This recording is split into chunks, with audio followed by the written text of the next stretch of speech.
নমস্কার বন্ধুরা, ধর্ম নাকি কর্ম, প্রথমে কি আসে এবং কেন আসে? বন্ধুরা, আমাদের জীবনে সবচেয়ে গুরুত্বপূর্ণ প্রশ্নগুলির মধ্যে এটি একটি। ধর্ম নাকি কর্ম, কে আগে? আজ আমরা এই বিষয়টি গভীরভাবে অনুধাবন করব।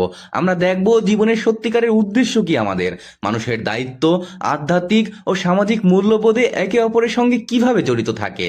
ধর্ম এবং কর্মের মধ্যে সম্পর্ক কেবল শাস্ত্র বা আধ্যাত্মিক নয়, এটি আমাদের দৈনন্দিন জীবন, আমাদের চিন্তা ভাবনা, আমাদের সমাজে মূল কাঠামোর সঙ্গে গভীরভাবে যুক্ত।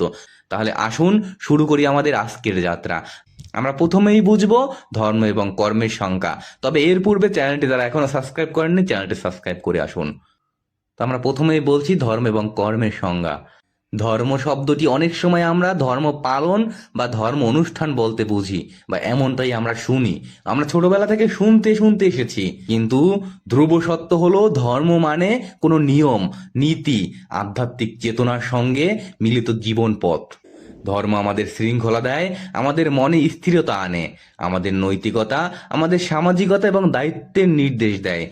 কর্ম শব্দটি মানে কর্মপরায়ণতা, ক্রিয়া এবং বাস্তব জীবনের ক্রিয়াশীলতা।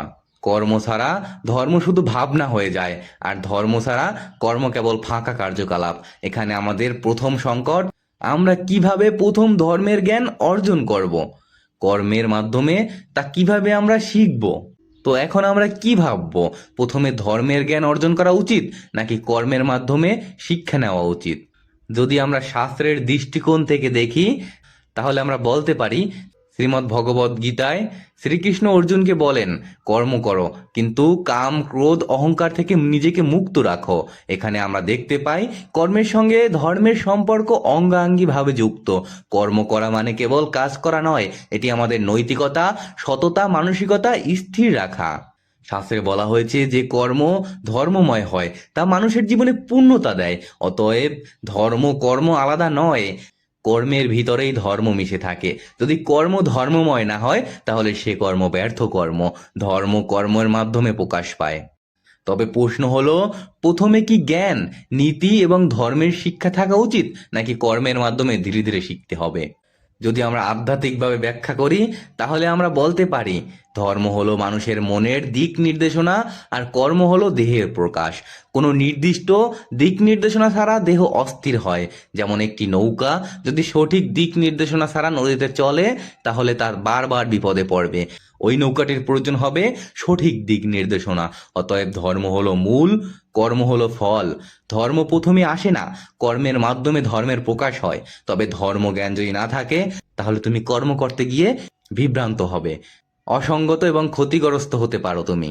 এটি একটি পরম সত্য, ধর্ম এবং কর্মকে আলাদা করে দেখার কিছু নাই। কিন্তু প্রথমে যে আসে তা হলো অন্তদৃষ্টিকোণ, যা ধর্মের মাধ্যমে জন্মায়। যদি আমি এই বিষয় নিয়ে দার্শনিক বিশ্লেষণ করি, তাহলে বলতে পারি, দার্শনিক দৃষ্টিকোণ থেকে আমরা দেখতে পাই কর্ম মানেই জীবনের কার্যালাপ। কিন্তু যদি সেখানে নৈতিক ভিত্তি বা ধর্মবোধ না থাকে, তাহলে কর্ম শূন্য। উদাহরণ হিসাবে ধরা যায়, এক ব্যক্তি যে দান করে কিন্তু শুধুই খ্যাতি বা স্বার্থের জন্য, তার দান কার্যত ফলহীন, কারণ এতে ধর্মের অনুপ্রেরণা নেই। অন্যদিকে একটি সৎকর্ম, যদিও ছোট এবং সাধারণ, যদি ধর্মের অনুপ্রেরণায় করা যায়, তা বৃহৎভাবে প্রভাব ফেলে আমাদের জীবনে এবং আমাদের ধর্মের উপরে। কিন্তু এখান থেকে আমরা শিখি, ধর্ম কর্মের মাধ্যমে প্রসারিত হয়, কিন্তু কর্ম হলো বাস্তবসম্মত এবং ধর্ম এর ভিতরে প্রসারিত হয়। তো এরপর যদি জীবনের বাস্তব উদাহরণ টেনে দেখি আমরা এই বিষয়ের উপর, তাহলে আমরা বলতে পারি, আমাদের চারপাশের জীবন উদাহরণ এবং কথাকে প্রমাণ করতে পারি। একজন শিক্ষক যিনি নৈতিকভাবে শিক্ষা দান করে, তার প্রভাব বহু প্রজন্ম ধরে থেকে যায়। একজন ব্যবসায়ী যিনি শুধুমাত্র মুনাফার জন্য কাজ করে, তার কর্ম ক্ষয়কারী। একজন কৃষক যিনি সততা এবং পরিশ্রম এবং ধৈর্যের সঙ্গে ফসল উৎপাদন করে, সে সমাজে সম্মান এবং স্থায়ী ফল পায়। এখানেই স্পষ্ট, ধর্মের ভিত্তি ছাড়া কর্ম অস্থায়ী, এবং কর্মের মাধ্যমে ধর্মের শিক্ষা বাস্তবায়িত হয়।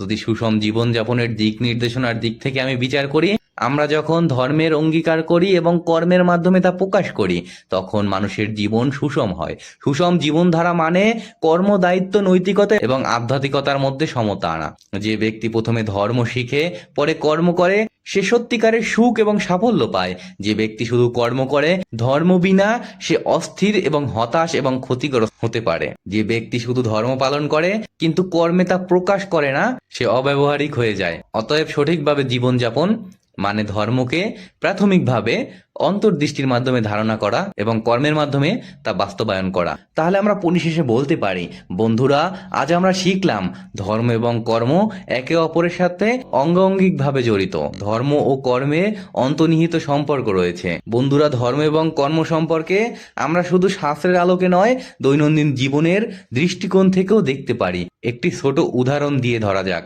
একজন মানুষ প্রতিদিন অন্যের সাহায্য করার অভ্যাস করে, তবে সে কেবল দান এবং উপকার করছে না, সে ধীরে ধীরে ধ্যান, ধৈর্য এবং মানবিক নৈতিকতার শিক্ষা গ্রহণ করছে। এখানে দেখা যায় কর্মের মাধ্যমে মানুষত্ব লুকিয়ে আছে। তো বন্ধুরা, যদি আমরা ভালো মানুষ হতে চাই, যদি আমরা মানুষের মতো মানুষ হতে চাই, যদি আমরা ধার্মিক হতে চাই, তাহলে অবশ্যই আমাদের কর্মকে মন থেকে গ্রহণ করতে হবে। আমাদের কর্ম হতে হবে ধর্মময়। আমাদের কর্ম হতে হবে এমন যাতে আমাদের ধর্ম প্রচারিত হয়। আমাদের ধর্ম প্রচার করাই আমাদের কর্মের মূল উৎস।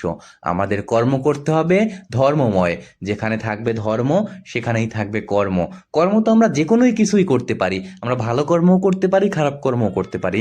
তা আমাদের নির্ভর করবে আমাদের নিজেদের উপর। কিন্তু আমরা যদি ভালো কর্ম করি তাহলে আমাদের মোক্ষ লাভ হবে। আমরা যদি খারাপ কর্ম করি তাহলে আমাদের খারাপ ফল হবে। তো বন্ধুরা, এখনো যারা ভিডিওটিতে একটি লাইক করেননি এবং চ্যানেলটি সাবস্ক্রাইব করেননি, তারা অবশ্যই ভিডিওটি একটি লাইক দিয়ে চ্যানেলটি সাবস্ক্রাইব করে দিবেন। কারণ আমি এত কষ্ট করে ভিডিও তৈরি করি শুধু আপনাদের জন্য। নমস্কার, ভালো থাকবেন, সুস্থ থাকবেন। আপনাদের সুস্থতা আমি একান্তভাবে কামনা করছি। নমস্কার।